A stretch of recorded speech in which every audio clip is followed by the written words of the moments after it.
Hello fans, team owners of the USFL Premier 20-team USFL Fantasy Football League. Here we go, previews week 4.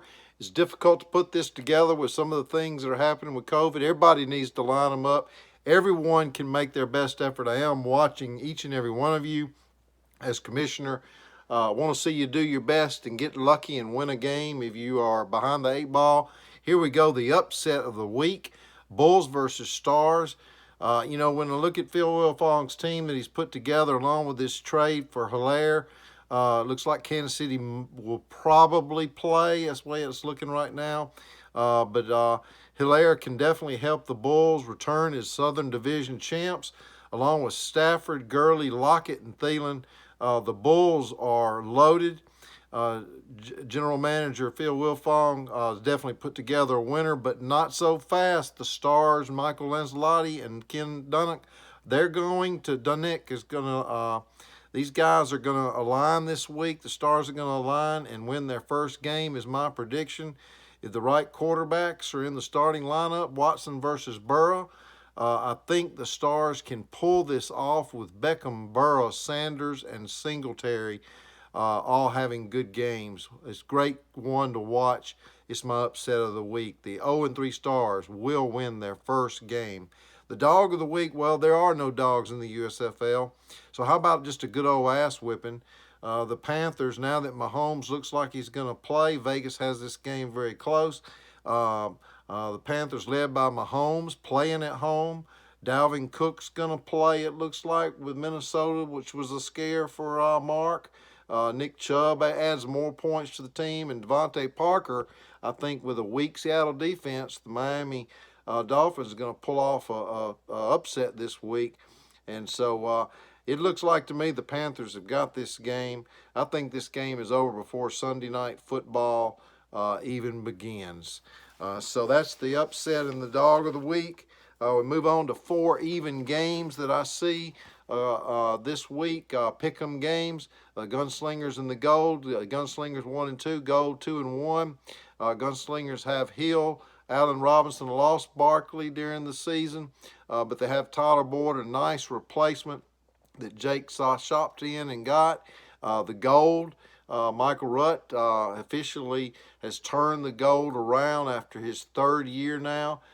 He started out paying for 3 years straight up, and it's given him time, and here he is with a really strong team. In an off-season trade, he got Josh Allen and Kenyon Drake. So he's put together that with a very good draft against an injury-riddled Gunslingers team. Kirk Cousins is going to have a you like that type of game for the Gunslingers to have any chance in this one, along with his 3 wide receiver or receiver sets in Hill, Robinson, and Tyler Boyd. Moving on, the Stallions and another close even game against the Maulers. Stallions 1 and 2, best 1 and 2 team I think in the league, and Maulers are 2 and 1. Henry Rido's team and Joe Bach versus the Maulers. This game is even. The Maulers look like they need to try to maybe shop for an individual defensive player. The Maulers, coincidentally, are the team most affected by COVID, but there's going to be a ball game at Pittsburgh this week as the Stallions come into town. The Maulers get a home game, and the Stallions, I think, will steal one in Pittsburgh this weekend. Moving on, another even game that's not so even now if Michael Thomas is not going to play. The Wranglers and the Feds, Brady and Kittle versus Breeze, and no Michael Thomas equals a win for the Wranglers, in my opinion. But the Feds shouldn't give up with the right pick between Foles and Breeze at quarterback, Higbee and Schultz at tight end. Kamara has a huge game. There is a chance here for the Federals to avoid going 0-4, which would be real news in our league if they were to go 0-4. And then the 4th game I have is an even game, is the Bandits and the Breakers. The Bandits are 2 and 1. Breakers are 1 and 2. Gordon gives the Bandits a good head start on Thursday Night Football. General Manager Terry Harness has put together a good roster, having lost McCafferty. Will Minshew madness continue? Will he continue to play Minshew versus his other quarterback if he has one? He may have to stick with Minshew. But the Jason Wise and Portland Breakers, they have a game here that they must win. Dak has been the highest scorer in a one-game week with more than 10 points, and that has to happen again for the Breakers to win this game. I'm going to give it to the Breakers in my prediction based on the fact that I think Dallas is going to have a really big game this week. With Dallas, anybody that has Dallas players, I think they're going to score a lot of points. But I could be wrong. But we're going to go with the Breakers there against the Bandits. And then moving on, the almost dog of the week.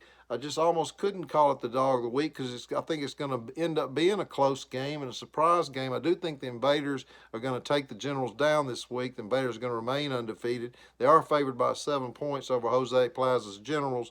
But Randy Miner, man, he's put together a great team here. Going in to New Jersey with a lot of confidence with Murray, Jacobs, Amari Cooper, and Cooks. It all comes down to Ridley on Monday Night Football. I think this game is going to be fairly close going into Monday Night Football. Will Ridley be healthy enough? I'm not sure why he's got a question mark by him. But the Generals, if they get a repeat out of Keenan Allen and Burkhead, the Generals and Bonnie Adams must play. The Generals can make this close. And then moving on to our final 3 games to discuss, the Express and the Blitz. Joey's Blitz upset Orlando Renegades last week. This week, though, he's going to have to take out his starting quarterback and play Baker Mayfield. There's a lot of weight on Baker Mayfield's shoulders at Cleveland, and there's a lot of weight on them in this home game tonight where the Express come in to play the Blitz. Derrick Henry is out for the Blitz. They're going to have to rely on their receivers, Diggs, Hilton, and Kelsey, to pull them through in this game. This is going to be a close game, guys, and one to watch. El Briscoe's Express versus the Blitz. The Express need to win to stay close to the Invaders, and then the Blitz just need to win because the Central is so tough. My game of the week is the Gamblers versus the Spirit. Matthew's Spirit, he's put together a really good squad.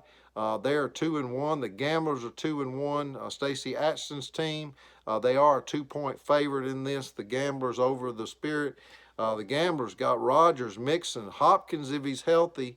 Mike Davis has been a surprise, and Waller. Spirit have Wilson and Fournette, who I think now is out. Mike Evans, and there we go again, CeeDee Lamb with the Dallas Cowboys. Without Hopkins, this one is close. The Spirit will play close if Hopkins does not have a good game for the Gamblers. That's a great game to watch. And then the USFL Celebrity Game of the Week is the Outlaws, Keith Clark and Kyle Smith versus Renegades, Michael Rodriguez and Ron Freeman. Renegades 2-1, looked unbeatable last week. Outlaws got killed last week, or 1-2. They are recovering from that week still, and now that with Juju out, it looks like the Outlaws may not be able to compete in this game, but they have a young rowdy bunch in Jones, Montgomery, Galladay, and DJ Moore. The Renegades looked unstoppable last week, but this game could go down to the end. It's one to watch. Guys, enjoy the week. I know it's been a rough week. If you don't think you can win, then you probably won't win. So study your team, line them up. You got some risk there if the Kansas City game will follow through. But trust your gut. Good luck.